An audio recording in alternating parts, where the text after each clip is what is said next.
আজকের লেকচারে তোমাদেরকে সবাইকে স্বাগত জানাই। তো গত আমরা ভেক্টর সম্বন্ধে কিছু বেসিক ইনফরমেশন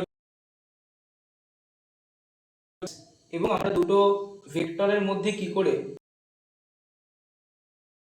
সেগুলো সম্বন্ধে আমরা পড়েছিলাম। তো আজকের ভিডিওতে আমরা ভেক্টরের অ্যাডিশন সম্পর্কে জানব। ভেক্টরের অ্যাডিশন তিনভাবে হতে পারে। কি কি?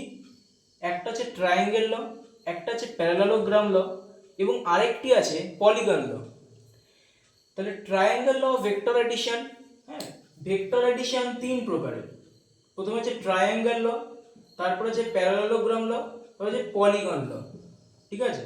তো আজকে আমরা ট্রায়াঙ্গেল ল এবং প্যারালেলোগ্রাম ল সম্বন্ধে ডিটেলস জানব। ঠিক আছে? তো ট্রায়াঙ্গেল লটা কি বলছে? দেখো, আমি ধরে নিচ্ছি দুটো ভেক্টর এ এবং বি।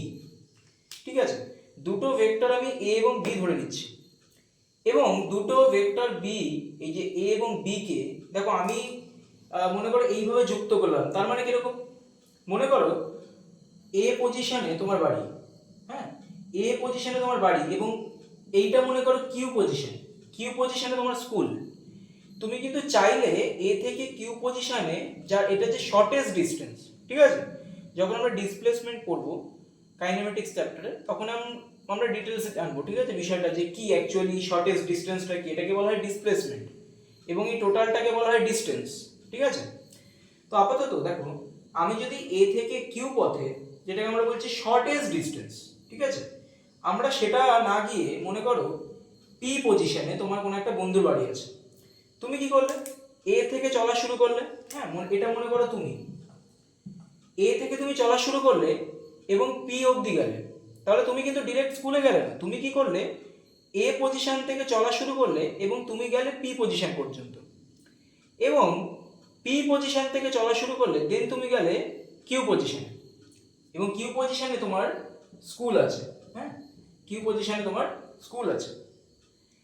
তাহলে আমরা একটা জিনিস দেখতে পাচ্ছি যে আমরা কিন্তু ডিরেক্ট গেলাম না। তার মানে কি? তাহলে আমি যদি এই ভেক্টরটাকে যদি আমি এ ভেক্টর ধরে নিই এবং এই পি কিউ, তাহলে আমি যদি এ পি এই ভেক্টরটিকে যদি আমি এ ভেক্টর ধরে নিই এবং পি বি ভেক্টরটিকে আমি যদি বি ভেক্টর, সরি, এটা যদি কিউ পি কিউ ভেক্টরকে যদি আমি বি ভেক্টর ধরে নিই, ঠিক আছে, অবশ্যই ভেক্টর কারণ একটা ডিরেকশন আছে, শুধুমাত্র ম্যাগনিটিউড নেই। এখানে আমি যদি বলি যে আমার বন্ধুর বাড়ি আমার বাড়ি থেকে 5 মিটার এবং স্কুল যদি সেটা 100 মিটার হয়, হ্যাঁ, তাহলে তার একটা ম্যাগনিটিউড থাকলো। ঠিক আছে, তার একটা ম্যাগনিটিউড থাকলো, কিন্তু আমরা এখানে আলোচনা করছি ডিরেকশন নিয়ে। তাহলে এ থেকে পি অবধি, এ থেকে পি অবধি যদি আমি ভেক্টর এ ধরে নিই এবং পি থেকে কিউ অবধি যদি আমি ভেক্টর বি ধরে নিই, তাহলে কি আমি বলতে পারি যে এই যে শর্টেস্ট ডিস্টেন্স, যেটা কিনা আমি বলছি সি ভেক্টর, সেটা এই দুটি পথের যোগফলের সমান। তার মানে কি? তার মানে আমাকে যেতে হতো পিতে, মানে আমাকে যেতে হতো কিউতে, তাহলে এটা আমার ডেস্টিনেশন। আমার উচিত ছিল এখান থেকে যাত্রা শুরু করা, এখান থেকে জার্নি শুরু করা এবং কিউ পজিশনে পৌঁছানো, কিন্তু আমি কিন্তু সেই রাস্তায় গেলাম না, আমি গেলাম একটু ঘুরে। আমি প্রথমে আমার বন্ধুর বাড়ি গেলাম, দেন সেখান থেকে বন্ধুর বাড়ি থেকে আমি স্কুলে গেলাম। তাহলে আমি বলতে পারি যে এই দুটি পথ, এই দুটি পথের যোগফলই হলো এই পথটা। আশা করি বোঝা গেছে। তাহলে আমি বলতে পারি যে A Q vector is equal to AP vector plus P Q vector. General math use করছি আমি। তার মানে এপি ভেক্টর কি? A vector. P Q vector কি? B vector. এবং সি কি? সি হচ্ছে রেজাল্টেন্ট। এই এ এবং বি, এ ভেক্টর এবং বি ভেক্টরের রেজাল্টেন্ট হচ্ছে সি ভেক্টর। আশা করি বোঝা গেল। এবং এ প্লাস বি কে আমরা B vector plus A vector হিসেবেও লিখতে পারি। ঠিক আছে? এবং ভেক্টরের এই লকে বলা হয় কমিউটেটিভ ল। তার মানে কি? A vector plus B vector is equal to B vector plus A vector. মানে তুমি 2+6 লেখো অথবা 6+2 লেখো, কোনো সমস্যা নেই, তার ফল কিন্তু ওই 8=8ই আসে। আশা করি বোঝা গেল বিষয়টা। আচ্ছা, এরপরে আমি তিনটি ভেক্টরকে ট্রায়াঙ্গুলার শেপে নিয়েছি, কিন্তু তফাৎটা কোথায় দেখো। মনে করো এটা একটা পয়েন্ট এ, মনে করো এ থেকে আমি চলা শুরু করলাম, প্রথমে আমি কিউতে আসলাম, কিউ থেকে চলা শুরু করলাম, তারপরে আমি গেলাম এসে। তার মানে কি এই ভেক্টরটা প্লাস এই ভেক্টরটা, এম আই রাইট? ট্রায়াঙ্গেলতে আমরা তাই বললাম যে এ থেকে পি তে যাওয়া এবং পি থেকে কিউতে যাওয়া, এই দুটো পথের যোগফল হচ্ছে এই ভেক্টরটা, এই পথটা, তাই না? তার মানে এখানেও দেখো এ থেকে পি তে, ঠিক আছে, এর হেড মানে এই ভেক্টরটার শেষ, সরি এই ভেক্টরটার যে হেড, এই ভেক্টরটা যেখানে শেষ হয়েছে সেখান থেকে আরেকটা ভেক্টর শুরু হয়েছে। তাহলে আমি কি করে বুঝবো যে এইখানে এই ভেক্টরটি শেষ হয়েছে, এখানে হেড এসে মিশেছে এবং এখান থেকে টেল শুরু হয়েছে। তার মানে এখান থেকে প্রথমে এসছে এখানে, দেন এখান থেকে আবার চলা শুরু করেছে। এবং এই এএস, হ্যাঁ এএস মানে পি ভেক্টর, এটা হচ্ছে শর্টেস্ট ডিসটেন্স। তাহলে আমি ট্রায়াঙ্গুলার ল ইউজ করে বলতে পারি যে R vector plus Q vector is equal to P vector. আশা করি এতটা বুঝতে কোনো সমস্যা নেই, কারণ এটা ট্রায়াঙ্গেল ল, এই দুটো এইটার এটা সেম। তফাৎটা কোথায়? আগের দিন আমরা পড়েছিলাম নেগেটিভ ভেক্টর।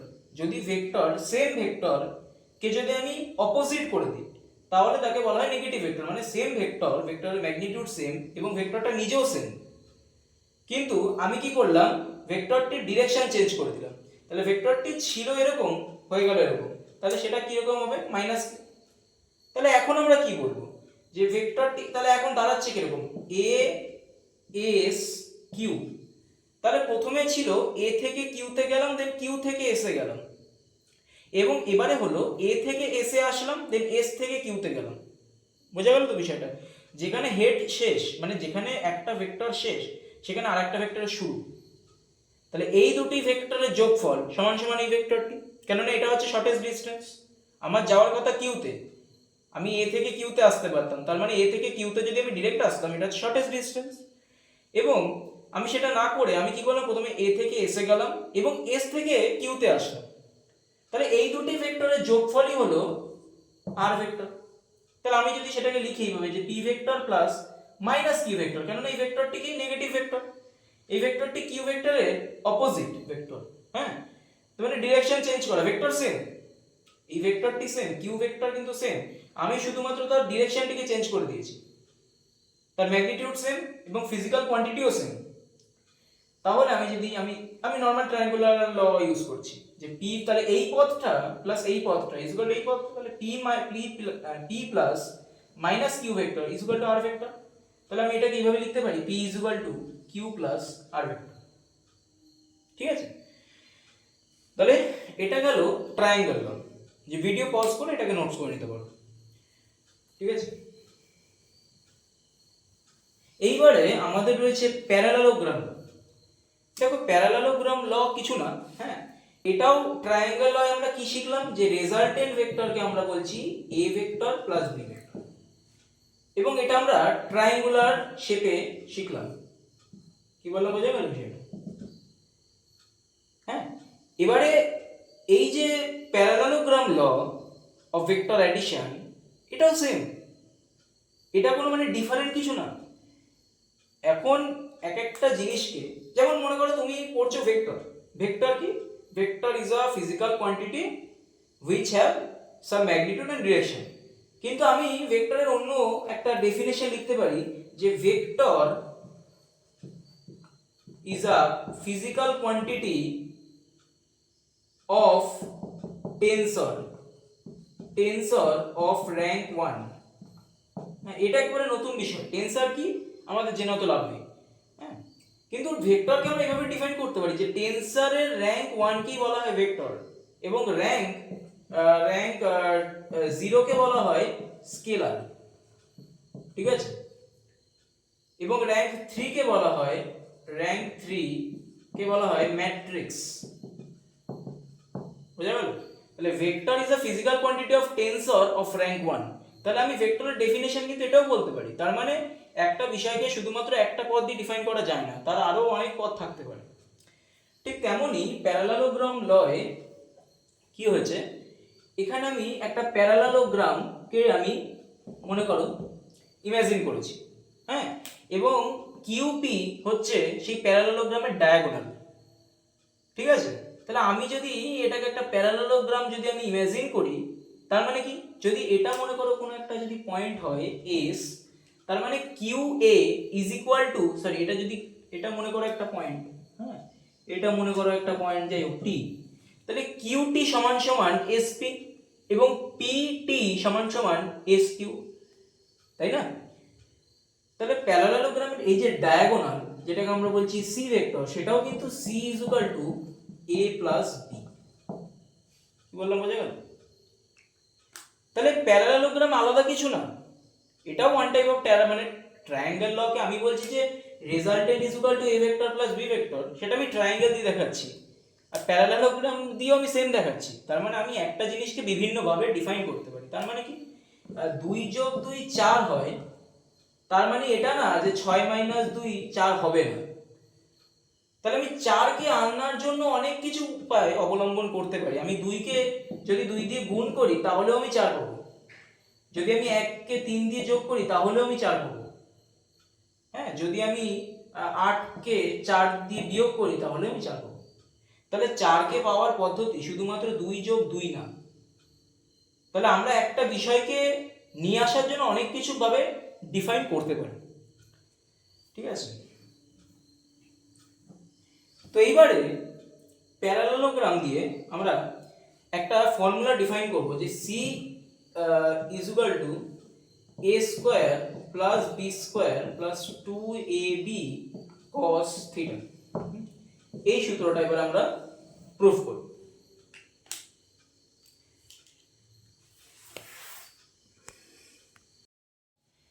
প্যারালেলোগ্রাম লয়ের আমি যে সূত্রটা বললাম যে এক্ষুনি, যে C is equal to root over of A square plus B square plus 2ab cos theta, এই সূত্রটা প্রুফ করার জন্য আগে আমাকে কম্পোনেন্ট সম্পর্কে একটু জানতে হবে। হ্যাঁ, কোনো একটা ভেক্টর সেটা এক্স অ্যাক্সিসের সাথে যদি থিটা অ্যাঙ্গেল করে, তার কম্পোনেন্ট আমরা এক্স অ্যাক্সিসের সাপেক্ষে কি করে নেব। এবারে কম্পোনেন্ট কাকে বলে সেই বিষয়ে আমরা ডিটেলসে পড়ব পরে। তাহলে আপাতত এই সূত্রটা প্রুফ করার জন্য আমাদের যতটা প্রয়োজন সেটা যদি আমরা একটু জানতে চাই, তাহলে সেটা এরকম দাঁড়াবে যে আর অ্যাক্সিস যেই অ্যাক্সিসের সাথে, আসলে আর যে ভেক্টর সেটা যেই অ্যাক্সিসের সাথে, সেটা এক্সও হতে পারে সেটা ওয়াইও হতে পারে, যেই অ্যাক্সিসের সাথে থিটা অ্যাঙ্গেল করছে বা থিটা অ্যাঙ্গেল উৎপন্ন করছে, সেটাকে আমরা এইভাবে লিখতে পারি যে x is equal to R cos theta. তার মানে কি, এই যে কম্পোনেন্ট, মানে কম্পোনেন্ট কিছু না, এই ভেক্টরটার ছায়া, হ্যাঁ এই ভেক্টরটার একটা ইমেজ আমি যদি এখানে তৈরি করি, বা এর একটা ইমেজ যদি এখানে তৈরি হয়, সেই ইমেজটা x is equal to R cos theta, মানে x ইজ ইকুয়াল টু এই যে আর এর cos থিটা কম্পোনেন্ট, এটাকে বলা হয় আর এর cos থিটা কম্পোনেন্ট x অ্যাক্সিসের সমান। কি বললাম, বোঝা গেল? এবং একইভাবে যেই অ্যাঙ্গেলের সাথে এই যে 90 মাইনাস থিটা অ্যাঙ্গেল উৎপন্ন করছে, তাকে আমরা বলছি আর sin থিটা, মানে আর এর sin থিটা কম্পোনেন্ট। কি বললাম, বোঝা গেল? এবার এটা কেন আমাদের দরকার পড়লো? কারণ আমরা একটা জিনিস জানি যে পিথাগোরাসের সূত্র অনুযায়ী, ঠিক আছে, পিথাগোরাসের সূত্র অনুযায়ী আমরা জানি যে পি কিউ সমান সমান কি হবে, আমি যদি পুরোটাকে একটা ট্রায়াঙ্গেল ধরি পি আর কিউ, ঠিক আছে, angle triangle P R Q, যদি আমি এই অ্যাঙ্গেল এই ত্রিভুজটার কথা বলি, তাহলে পি কিউ তার square is equal to Q R square plus কি হবে P R square. Am I right? এবারে দেখো পি কিউ সমান সমান কি, পি কিউ মানে কি, রেজাল্টেন্ট ভেক্টর, তাই না? পি কিউ মানে কি, রেজাল্টেন্ট ভেক্টর, তাহলে পি কিউ মানে হচ্ছে রেজাল্টেন্ট ভেক্টর, হলো কথা। তাহলে কিউ আর কি, কিউ আর স্কোয়ার। দেখো আমি যদি বলি কিউ আরটা কি দিয়ে তৈরি হয়েছে, কিউটি প্লাস টি আর, তাই না? কিউ আর যেটা সেটা কিন্তু তৈরি হয়েছে কিউটি প্লাস টি আর, এই ভেক্টরটা দিয়ে, তাই না? তার মানে কি, কিউটি ভেক্টর কোনটা, কিউটি মানে হচ্ছে এ ভেক্টর। আশা করি বুঝতে কোনো অসুবিধা হচ্ছে না, একটুখানি ভালো করে বিষয়টা বোঝার চেষ্টা করো, খুব সহজ জিনিস। হ্যাঁ, এটার প্রুফ আসে, এটার জেনারেল প্রুফ আসে অনেক সময় পরীক্ষায়। তো কিউটি সমান সমান এ ভেক্টর প্লাস এই যে টিআর, এইটা বলার জন্য আমি কম্পোনেন্ট ফর্মটা ডিফাইন করলাম। দেখো আমি যদি এখানে একটা একটা অ্যাক্সিস ধরে নিই, ঠিক আছে, তাহলে এই যে ভেক্টর, এই যে বি ভেক্টর, এটা টিআর এর রেসপেক্টে, তাহলে cos থিটা কম্পোনেন্ট উৎপন্ন করবে, কারণ যেই অ্যাক্সিসের সাথে বা যেই তোমার লাইনের সাথে থিটা অ্যাঙ্গেল উৎপন্ন করবে সেটাকে আমরা কিন্তু cos থিটা কম্পোনেন্ট বলবো। তাহলে বি ভেক্টরের cos থিটা কম্পোনেন্ট, ঠিক আছে। তাহলে আমি বলতে পারি যে বি ভেক্টর cos থিটা, এটা আমরা হামেশাই বলতে পারি। তাহলে কিউটি, তাহলে কিউআর কি হলো, কিউআর হচ্ছে a plus B cos theta, বুঝা গেল। তাহলে বি ভেক্টর যেই অ্যাক্সিসের সাথে থিটা অ্যাঙ্গেল উৎপন্ন করবে সেটাকে আমরা কি বলছি, যে বি ভেক্টরের cos থিটা কম্পোনেন্ট, ঠিক আছে। তাহলে আমরা কি বললাম, যে QR is equal to a plus B cos theta, ঠিক আছে, খুব ভালো কথা। তাহলে আমি বললাম যে a vector plus B vector cos theta plus PR vector, PR vector মানে কি, এই ভেক্টরটা, এই ভেক্টরটা কি হবে, আমি বললাম যে থিটা অ্যাঙ্গেল উৎপন্ন করেছে যেই অ্যাক্সিসের সাথে, সেই অ্যাক্সিসটা হচ্ছে বি ভেক্টরের cos থিটা অংশ। তাহলে এই লম্ব এইটা কি হবে, বি sin থিটা, তাই না। এটা যদি cos থিটা হয়, তার যে লম্ব উপাংশ মানে এটা তো 90 মাইনাস থিটা, এটা তো 90 মাইনাস থিটা, তাহলে এটা কি হবে, এটা হয়ে যাবে বি cos থিটা মানে বি sin থিটা। তাহলে এই যে ডিসটেন্সটা, এর ডিসটেন্স আর এর ডিসটেন্স সমান, মানে পি আর এর ডিসটেন্স আর এই যে এই ডিসটেন্সটা, এই দুটো কিন্তু সমান, তাই না। তাহলে আমি বলতে পারি যে পি আর সমান সমান বি sin থিটা, এটা আমরা হামেশাই বলতে পারি স্কয়ার। ব্যাস এবারে সূত্র, যে a square vector a vector square plus 2ab cos theta plus b square cos square theta plus b vector sin square theta, ঠিক আছে। তাহলে b square cos square theta আর b square sin square theta, যদি আমি b square common নিই তাহলে কি হবে, a square plus 2ab cos theta plus b square, কারণ sin square theta plus cos square theta 1, এটা আমরা ক্লাস 10 ট্রিগোনোমেট্রিতে পড়েছি, এবং তোমাদের ক্লাস 11 এ ট্রিগোনোমেট্রি আছে, সেখানেও তোমরা এটা পড়বে যে sin square theta plus cos square theta is equal two 1 হয়ে যায়, তাই তো, আর এটা স্কয়ার। তাহলে দেখো, তাহলে c ইজ ইকুয়াল টু আমরা কিন্তু বলতে পারি যে s ভেক্টর তার স্কয়ার প্লাস b ভেক্টর তার square plus 2ab cos theta. তাহলে আমরা প্যারালেলোগ্রাম ল দিয়ে আমরা কিন্তু এই ফর্মুলাটা ডিফাইন করলাম। আশা করি কারোর কোথাও বুঝতে কোনো সমস্যা হয়নি। তাহলে এটা ছিল ভেক্টরের triangle law of addition and parallelogram law of addition. হ্যাঁ, তাহলে এই দুটো খুব ইম্পর্টেন্ট। পরের দিন আমরা ট্রায়াঙ্গেল মানে পলিগন প্যারালেলোগ্রাম দিয়ে, parallelogram law of vector addition দিয়ে আমরা এই আলফা যে অ্যাঙ্গেলটা রয়েছে এটাকে ডিফাইন করব, যে তুমি আলফা অ্যাঙ্গেলটা কি করে বের করবে। কারণ আমরা থিটা অ্যাঙ্গেলটা সবাই জানি, থিটা অ্যাঙ্গেলটা কি করে ডিফাইন করব, দুটো ভেক্টরের মধ্যেকার অ্যাঙ্গেল সেটা থিটা। কিন্তু আলফা অ্যাঙ্গেলটা কি, আলফা অ্যাঙ্গেলটাও দুটো অ্যাঙ্গেলের, দুটো ভেক্টরের মধ্যে অ্যাঙ্গেল অবশ্যই, কিন্তু আলফা অ্যাঙ্গেলটাও ডিফাইন করতে পারবো আমরা। হ্যাঁ, সেটা আমরা নেক্সট ক্লাসে দেখব, এবং নেক্সট ক্লাসে আমরা polygon law of vector addition করে কিছু নিউমেরিক্যালও করব। ঠিক আছে, তো আজকের জন্য এতটা। যদি ভালো লাগে সাবস্ক্রাইব করে দিন।